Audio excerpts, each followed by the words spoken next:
Yo, what's up? It's time for another weekly update here. I was hoping to get it done on Sunday, and technically, if you ask me, I still think it is Sunday. Super late at night right now. It's in the morning, 2:30 in the morning. So technically, it's Monday, but to me, it's Sunday because I slept all day. Which my schedule's been off, so it's not uncommon or anything. But not only did I sleep all day, but I actually slept longer than I probably should have or have normally been sleeping. So I basically slept the whole day away, which would I would actually usually be proud of that. Except now, today, Monday, school starts. The brand new semester starts. So I had all these plans. I was like, oh man, I got to do this, I got to do that, I got to do laundry. Oh man, and I might, I'm actually gonna get a good night's sleep, and just I had all these plans for like how I would be prepared, and it turns out I wake up at nighttime, and I'm basically doing laundry right now. I had to go to the store to buy stuff, and everything's a little messed up. One of my main concerns was that I might actually not be able to fall asleep again, and then I would have to go to class with classes without any sleep. And that's fine. I've done that. But it's not really fine. I've done it before. I've actually learned that it's probably not a good idea to do. But, that was just my concern. I was like, damn, the first day of class, it's going to be horrible. And lucky for me, I actually feel like that might not be the case. But even if it isn't, I'll just come out and say this probably won't be the only time that I will be going to class without any sleep. Just because it tends to happen. So anyway, that's where I'm at right now. 2:30 in the morning doing laundry. So I'll freaking have clothes to wear. Before I get into the week and recap everything, I want to just talk about a couple things. My current circumstances, like right now and stuff. So school starts tomorrow. The new semester starts. Summer's ended officially, and it's been hot. It's been fun though. A lot of cool stuff happened and stuff. Got to see a lot of cool stuff. But I'm really excited for the new semester. I just really excited. I'm really happy for the classes I'm taking. I'm really happy for everything. Just for I feel very I feel just very happy with. I guess I want to say the path I'm kind of choosing now. Not to say that anything was bad to begin. Bad before. But I'm just really excited, for everything. And I was actually thinking that I might just do a whole video. That was actually one of the things I wanted to do today, was just make a video talking about the new semester and stuff like that, and just like the classes I'm wanting to take and stuff, and just what my experiences have been in terms of the past and where I'm at now and stuff. But I didn't get to do that. And I might actually do that. I still might do something similar at the end of the week after the first week of classes. And I think it'd be cool to see at the end of the semester or even further off, when just to think about how I was hoping things would go versus how they actually turned out. So that's cool. And then the last thing I want to talk about before I get into like the recap of the week here is I actually don't want to say anything about it. I just have one picture to show, and here it is.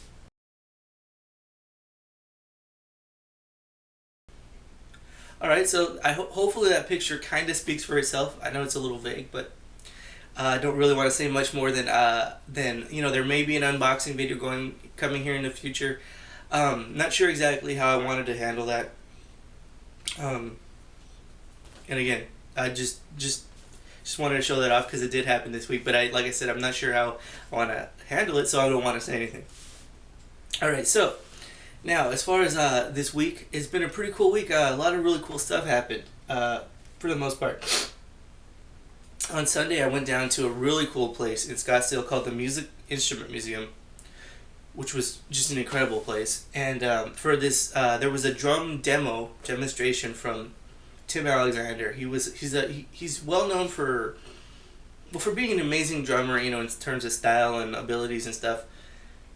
He was a drummer for Primus, one of several drummers that have played with him, and he's just world renowned. He was donating a drum set. Here's actually the flyer for it. He was donating a drum set, and so as you see, it's a Museum Encounter. Alexander on the drum set. So this is saying that that they're opening a new exhibit, and that it was going to feature the drum set. So he was going to be donating this incredible drum set. Here's a picture of it.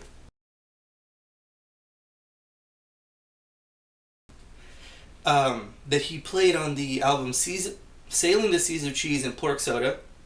And so he's going to be playing the drums, provide insight into his career, and take time for Q&A. Sounds very organized. One thing about that drum set is you'll notice they have it set up so that you get the drummer's view and you see the crowd. So that's pretty awesome. It's not really like playing in front of a crowd, obviously, but it's an interesting idea for them to do it that way rather than you seeing it from the other end. And it's an incredible drum set. You saw all the stuff he had there. So, yeah, okay, so before I get into any more about this, I just want to talk about the Music Instrument Museum. You know, I've heard people talk about it. You know, I assumed it was a pretty cool place. But man, it's just so much cooler than I was expecting. And like I said, I was expecting it to be pretty cool. But man, they have so much stuff, like from all over the world. And I didn't even get to see everything. I wouldn't even begin to... I mean, I don't even... what am I trying to say here? I just know that I didn't get to see everything. I went there with the purpose of seeing this, so I got there early and went right to where they were doing it. So I didn't really look around that much. I took a couple pictures, and then when I was leaving, I was in a hurry to get home because I had to do stuff. So I didn't get to see that much stuff on the way out. But here's a couple of things I did get to see. Alright, this is going to be real quick. That's a real cool guitar. I took so many pictures, and I wanted to include so many that I tried to make the pictures as short as possible just to get through as many as possible. And also, they're in no particular order. There were just so many cool things. I even had trouble narrowing down which pictures to use. So as you can see, they're coming real fast. Pause it if you want to see anything better. This guitar was badass. Made me really fight the urge not to strum the strings.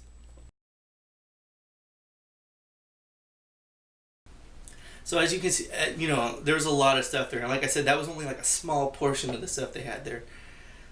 Very cool stuff. You know, everything was like, oh wow, I need a picture of that, I need a picture of that. You know, it was just everywhere. It was just like things I've never seen before. And they had these cool headphones where like when you walk, I guess it's like through Wi-Fi or whatever, when you walk around to different areas, like the music of that area will start playing. So that was awesome. So yeah, I had a really great time. As far as this drum thing went, I actually had a very great seat. Just as good as I could ever have hoped for. But it's funny because I was kind of assuming, you know, aside from what was said here, I was assuming that it was going to be kind of like, you know, the way that they were talking about how great he is and stuff. And I've seen drum demonstrations and guitar demonstrations, you know, music demonstrations. I thought he was going to be like shredding and stuff and just trying to like melt faces, you know, and just like, you know, impressing people and just showing off, if you will. But you know, when someone's a respected musician, you want to see them show off like that, you know. And for them, they're probably not even trying. They're just that awesome. But anyway, it was actually more like I want to say like a beginner drum lesson. So it wasn't what I was expecting. Like for instance, like okay, he came out.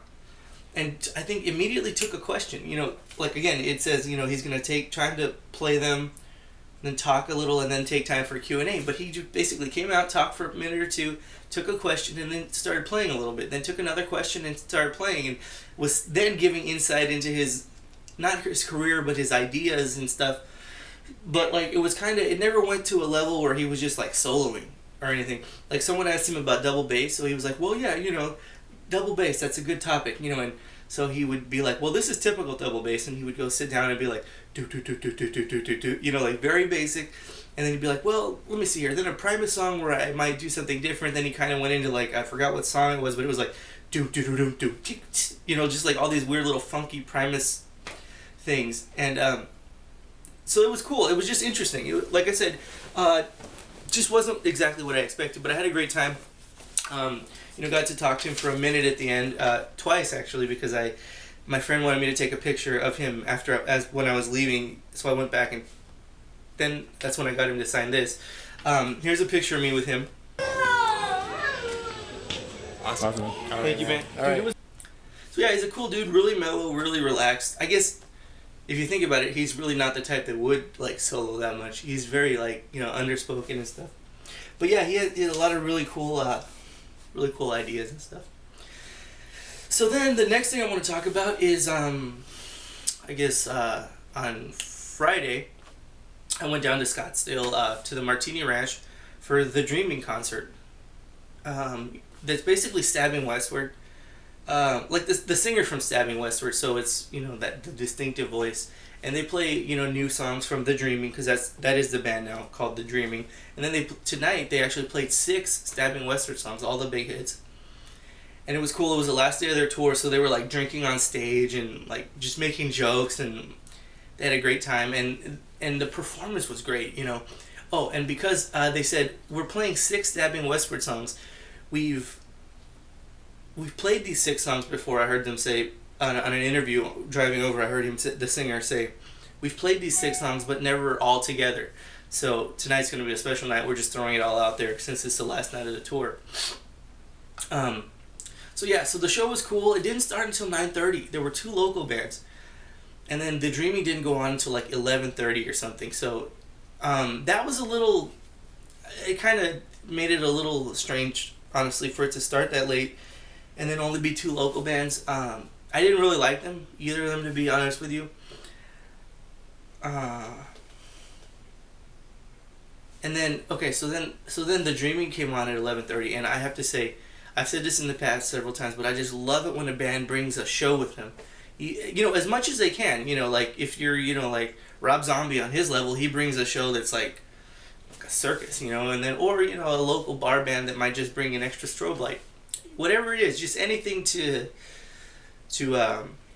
entertain and stuff, to make it a visual experience too. And they did that. It's hard. I wouldn't be able to describe it, and pictures and stuff aren't going to necessarily show how awesome it was, because it was really like in your face and stuff. It was like strobe lights, and all kinds of cool like colored effect lights on the sides. Doing light beams and stuff. And I was kind of expecting it, so I was like soaking it all in. I was like looking at the ceiling on the cool little beams that they were putting on that the beams would hit the ceiling and make those little spots and kind of move. So it was really awesome. But here's some pictures just to kind of give a vibe of it. All right, I'm going to do a little bit of narrating here, so it's not completely silent. But as you can see, these are the light beams that I'm talking about. The camera never picks these up right. I'm surprised it even picked them up at all, actually.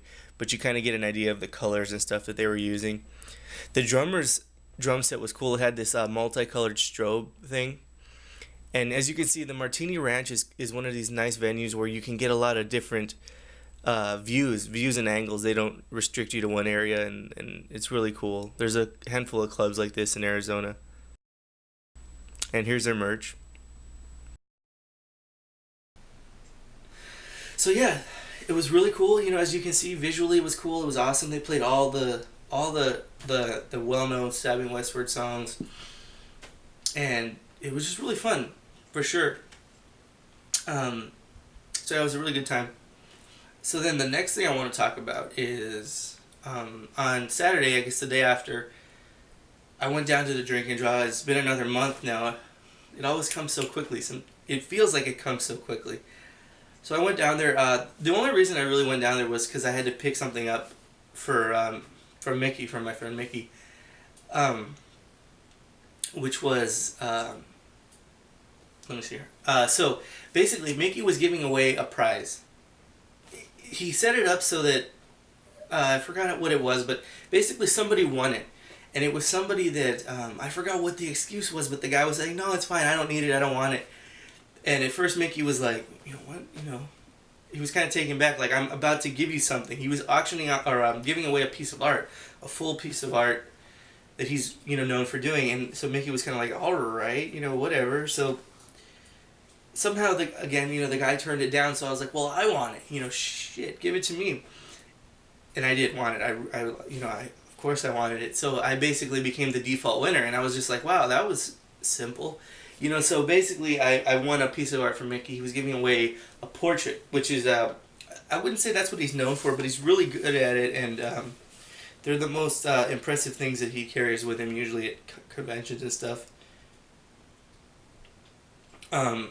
so here it is. Basically, this is it's a portrait of a Power Girl done as the cosplayer, the local cosplayer. Yeah, he was doing a portrait series of cosplayers playing characters.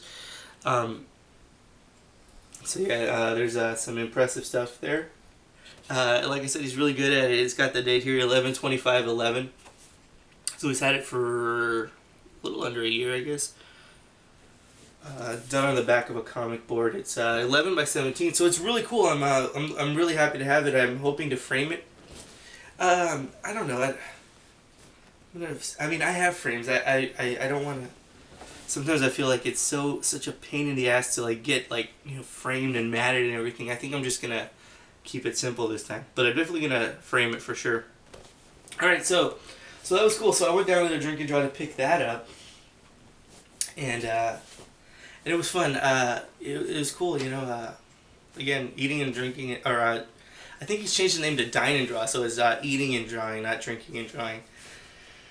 So that's about it. Thank you guys for joining me. I guess by the time this gets put up, it's gonna be well into Monday. By the time I get everything ready and upload to YouTube, for some reason, it's been taking a long time to upload to YouTube lately. So it's probably gonna be like Monday morning, like 10 a.m. I'll probably be at school by the time this gets up. So alright, thank you guys for joining me, and see you next week. Bye.